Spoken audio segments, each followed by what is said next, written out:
Macca's slogan, would you like fries with that? Became very, very synonymous with the 80s, I guess, and the early 90s. They've upgraded it since then. Would you like to upsize? And probably now, would you like a drink with that or whatever it might be? So they've gone away from the fatty foods and that and pushed it in other directions. Well, you'll notice how many other companies have copied that now. Exactly. You know? So I guess the one we normally experience ourselves is the fact that when you go to a restaurant, how many people have been to a restaurant where you've had a waiter come up to you and ask you, would you like the dessert? Is that very enticing in terms of how he's addressed that and how he's approached that? Are you likely to buy dessert? You sound full. Exactly. You're not leading someone into the question. So who's been to one of those really fancy restaurants where halfway through the main course they actually just wheel the dessert trolley around the restaurant? They're not actually going anywhere in particular, but they're giving everyone a really good look to, so everyone knows what's on the menu for dessert. We went to a really fancy restaurant in Bundaberg while we were up there, and you know they're going around and they've got your orders. You know, oh, I'll have a steak. How would you like it? Blah blah blah. What side would you like with that? Salad or potato? What they didn't tell you that each side was $5 a bowl. So they never told us that. It was like, yep, I'll have a salad and I'll have a potato. And you get the bill and you're like, I've just paid $30 for a steak. Now you're trying to be, you know, and that's. So in that case, it's probably a case of bad upselling because you haven't informed the customer of exactly what they're actually being offered. Oh, it's awful. But the true upselling is if you actually offer the dessert, it might be along the lines of, we've got a fantastic, apple pie with really fresh whipped cream. The apples, were shipped in today, and I saw the chef making it earlier today, and it's absolutely to die for. So that's a lot more inclusive and a lot more eye-opening, or you've got a picture in your mind in terms of what you're actually buying rather than just, would you like dessert? So again, for us, how do we translate that into selling calendars? Sorry? Off a gift wrap is one. Yep, absolutely. A planner, an organiser. The other thing too is, buying one for a friend, so if you've got calendars for your mum, what other shopping do you have to do? You've got your mum, your grandfather, what it asks, that sort of thing as well. So what was the big advertising campaign leading into Christmas last year by one of the chocolate companies?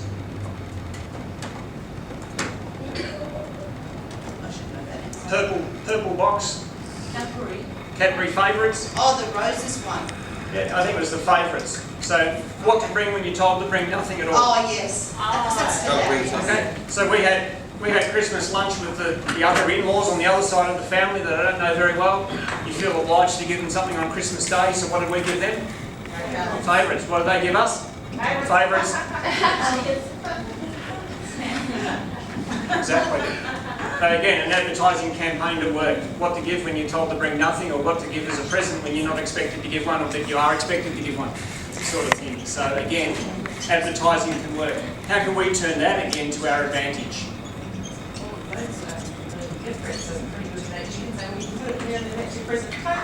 Yeah. So for us blokes that are hopeless shoppers, put the calendar half in the gift wrap. You'd like gift wrap with that for only $1 or 99 cents. It's going to sell itself every time. Take it home and it's finished. Okay. But how can you take it one step further again? So you're talking to the customer, it's 3 weeks or 2 weeks before Christmas. What are you going to talk about? The weather? No, have you got everything that you need to buy for your friends and family? Fantastic. So tick it over there. What else? How can you take that one step further again? You've got that conversation going, and then you start talking about... You need some stocking fillers. Yeah, stocking fillers from Santa, whatever it might be. Yep. Point out that there is really something for everybody. Fantastic. If it's the puzzle box calendars or the little fridge buckets or... Yep. Would you like to soft toy for $5? Yep. Charlie. I've got a suggestion. If I've got a customer every year come back and ask, how come we don't have a gift bag for the calendar box? Oh yes. Like, I was thinking that's a good idea, and I'm thinking, I'm going to research that next I year. might as well, if I can make it, I'll make it for you, but I can't. The answer to that why is no one makes it. And if we can make it, supply it, would you take it? If you can supply it and basically, give it to us at a reasonable price, of course. Yeah, okay, I'll look into that. I'll And jump in. while you're talking about that, could we get the tea next year with a little calendar with an apron on, or a little calendar stitched under its arm, or something, a bit more calendar copy? It's not the point. The point of the bear is actually to be It's an gender upsell. neutral. So it doesn't matter what your interest, what your age. It's an add-on gift. So Would that change if it had a little calendar with an apron on? Yeah. it makes it a lot more specific. Would it? Oh, yeah. Yeah. What about calendar under its arm? I love the fact that you love colours, but not everyone loves them as much as we do. What else, guys? So I guess the example I'd be thinking of is 3 weeks before Christmas is that Christmas Day experience again. So you're talking to the customer, they've done all their Christmas shopping, they think, okay, what are you doing on Christmas Day? Oh, having lunch with the family or with the extended family. Oh, have you got them all a present? So again, leading into that situation. So again, it's a leading question and an open question that you're asking them. You already know where you're trying to steer them. It's like trying to get sheep into a gate or a pen or whatever it might be. You're just herding them in that general direction by the line of questioning that you're actually providing to them, if you like. One thing I really enjoyed about last year, just one of them, is that a lot of the minis or the box calendars or the mini calendars were sold for teachers. And because we're where we are, they would come up and I would be able to say, oh, who's the teacher? They'd go, oh, Mrs. So-and-so. I'm like, so-and-so just bought that. What about... So, and they loved that. They thought it was fantastic. And it was a good way where, again, instead of going from $9 calendars, sometimes they went to $20. Yep. It's So just again- go that extra mile, I think. In a local shopping centre like that, it's about knowing the customers, knowing what's happening in the local environment, whether it be the local schools or whatever it is. Again, the Secret Santa in the office or whatever it might be, all these opportunities to upsell something at our price point. The average Secret Santa is $20 these days. So again, what have we got in the range for that price point? So again, opportunities to sell. So have a think about all those. Just in terms of being your best, I guess Wayne Gretzky, for those who aren't ice hockey fans, was clearly the best ice hockey player practically ever. And they asked him once upon a time why he was such a good ice hockey player, and he said, I skate to where the puck is going to be. So it's about knowing where you want to get to and asking those questions to lead someone to that point that you're trying to reach. So again, getting them in that direction. If you watch the best AFL footballers, why are they the best AFL footballers? It's because they know where the ball is going to be. Not where it is now, that's where all the average players are. Right where the ball is now, they're already heading out to where it's going to be. Or they can read a step or two in front of the play, and they can see someone else getting it, the opportunity for them to hand pass out to them as they're going past. So that's the opportunity for us, is how can we get to that place to upsell customers. Good example of having that sort of role play, because there's been a bit of brainstorming and talking to my staff about this, someone do that, all that kind of jazz. Is at that expo, it was the franchise expo, so we'd never been there before, so we thought, all right, we may as well, talk to some potential licensees, maybe not for this season because we're too probably close to our season, but maybe for next year. And early on, we challenged ourselves. It's like, okay, so what's our spiel? It was like, we go, how are you? Do you want to talk about calendars? That's a closed question, right? Yep. No, thank you, I'm right. Keep talking. So it took us about half an hour to an hour before the actual expo opened. And I just pretended to be the recalcitrant person walking past and just not interested. It wasn't much of a stretch. Well, thanks. Where are you working tomorrow? But it really is about... I thought.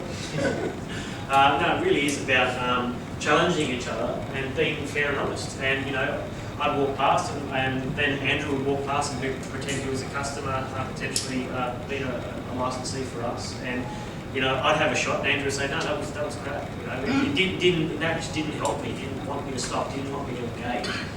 So that's what you'd be really well placed to actually do a bit of role play and challenge yourselves. And then, it was about an hour, I reckon, of just playing around. And actually then we got to a point where it's like, we had like a set discussion point, it's like, hi, and we had we could in 10 seconds have an elevator conversation. So we're pretending, going from the ground floor to the second floor, that we'd actually give you enough information you want to be understanding a bit more. And that took us a fair amount of practice. And then there was a set spiel, but we actually all had different colours and contexts, different styles and shades of tone. So it probably took us a good half day, to be honest, where I could say it in my own language, Andrew could say it in his own, and Marcy, who was with us as well, had her own different spin. And then we'd have a bit of fun by putting things like nuclear waste into a discussion and relate it back to our business, and again have a bit of fun with the stand. So we've got all the ideas here. What's our next step? After we leave here, you've got the thoughts and the ideas. Where do we need to take it from here? Practice. Back to your staff and to practice. So again, just jot down a couple of things that you want to take back to your staff and how you're going to get that message clearly to your staff. What steps do you need to take to get your staff clearly involved in our business? How can you motivate them? How do they motivate themselves? How can we get that happening? A few blank books around the phone, around the room. What about something, I mean, I don't know, because, we know what it is, but maybe printing it out in a format called bullet point format. So they've got something there, put a thing on there, like, if they reach the target, like have the target broken down, whatever, this is what you will achieve. And I think if you say it that way too. Setting them a target's one thing you'd like to do, and sharing information with them.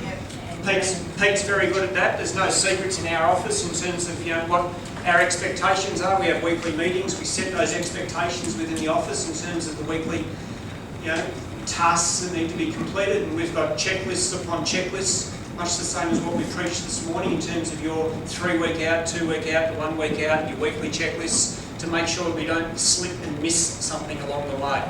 So again, write down what do you need to go through with your staff to make sure you don't slip and miss something.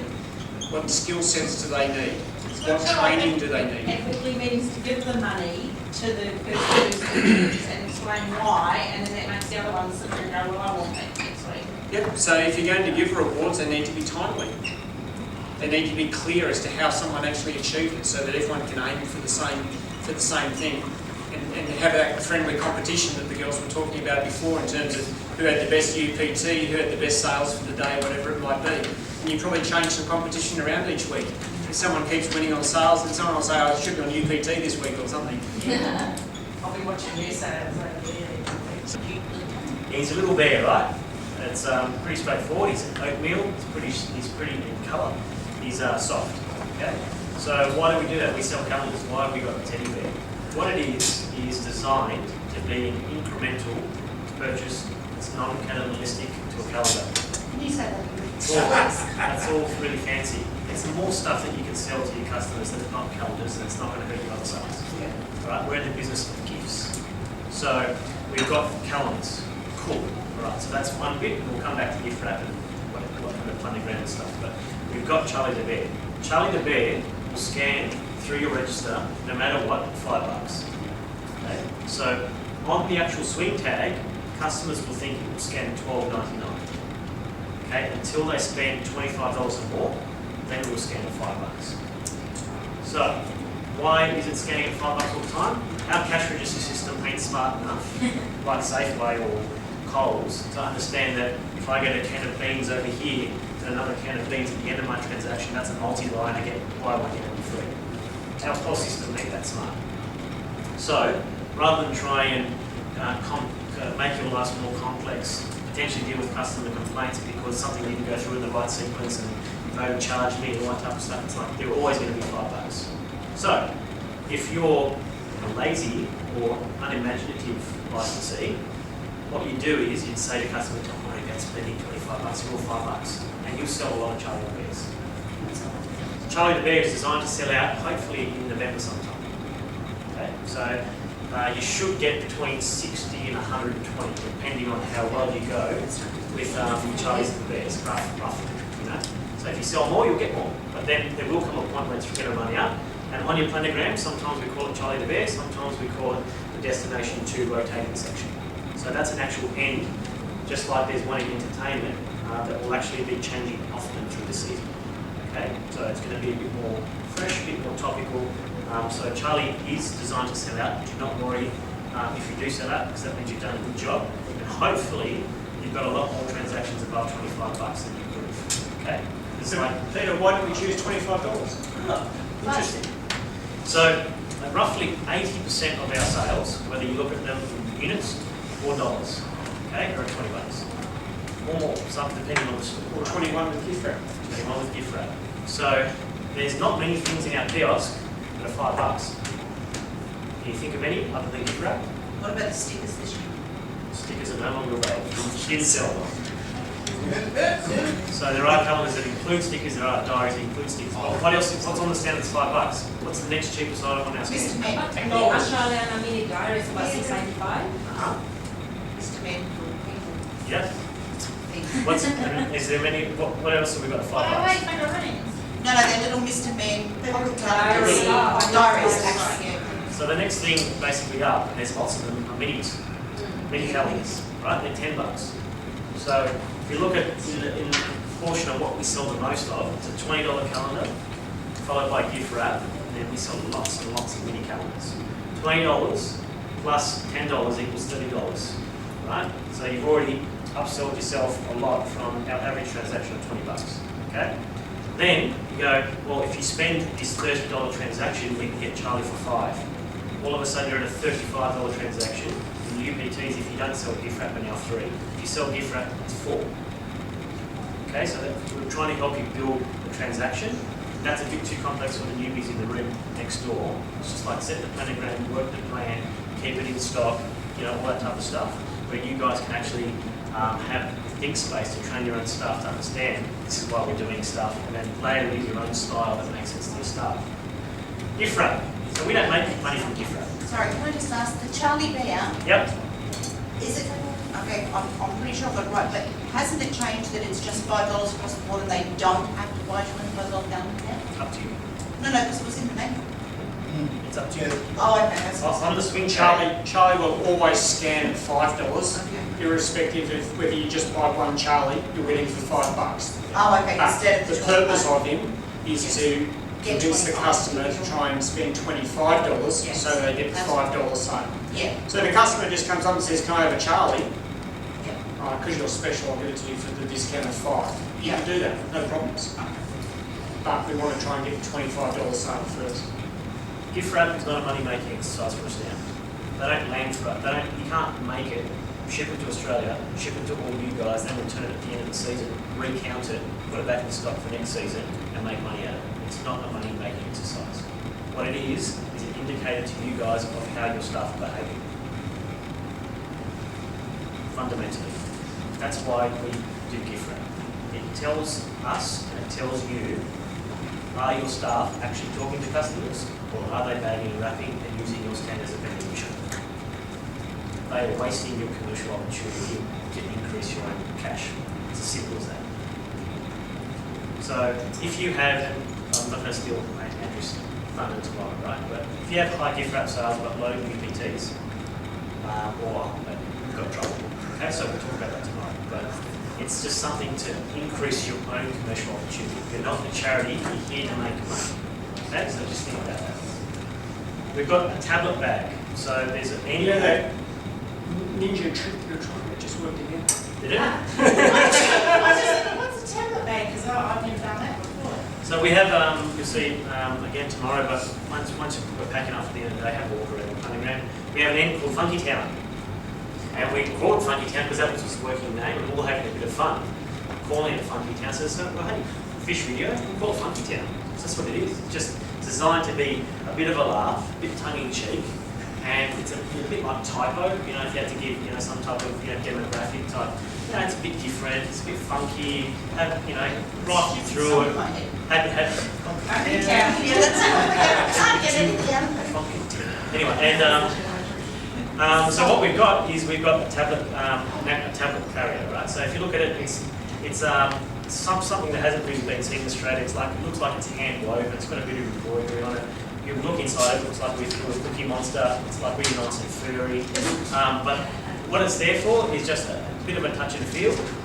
It's a bit of a conversation piece. Everyone has tablets these days, whether you buy one from Kmart for $50 or you're buying an iPad mini, or if Are you you're doing one tomorrow? or you've got a Samsung tablet, all that type of stuff. So that's also a bit of a lifestyle piece.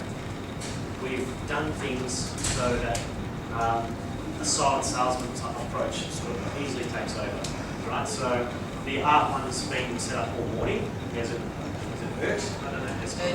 Earth Day. It's Earth Day colour day, don't you know, cherubs? It actually has in front of it a slim line in front, right? If you look, then there's in high distance, there's also a mini calendar. So it's no mistake that number one, that's front and centre. So that's taking our best real estate. Okay, so we bought a lot of that calendar.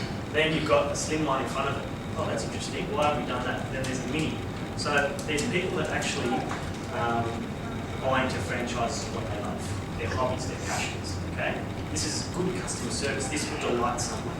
And every time we did that last year, and all the data supports it, we had an Audrey Hepburn calendar, and we had an Audrey diary in front of it. Okay, we had a couple of businesses like that, dogs. The Barbie as well, same thing. So the sales for those items went through the roof, and the average transaction of those items was heavy.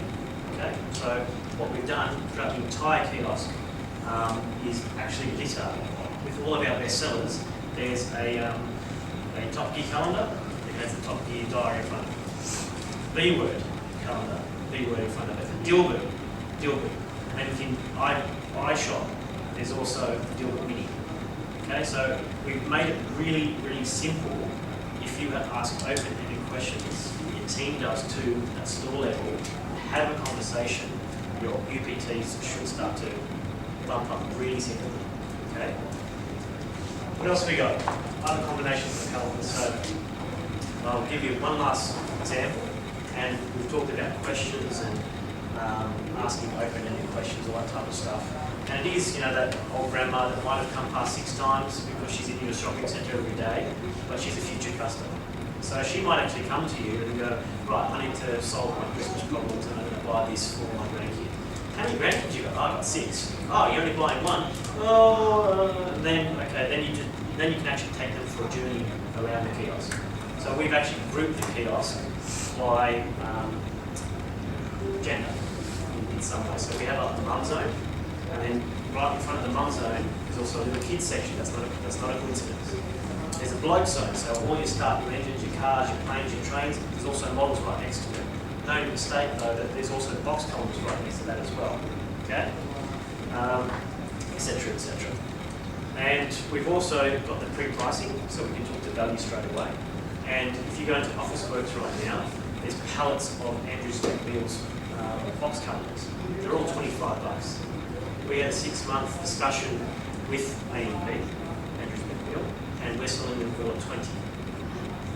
Okay, so we've gone for value. So we're not a discounter.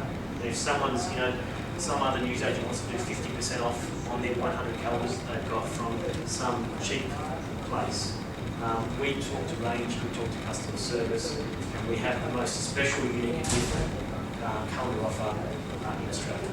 So it'd be silly not to leverage it.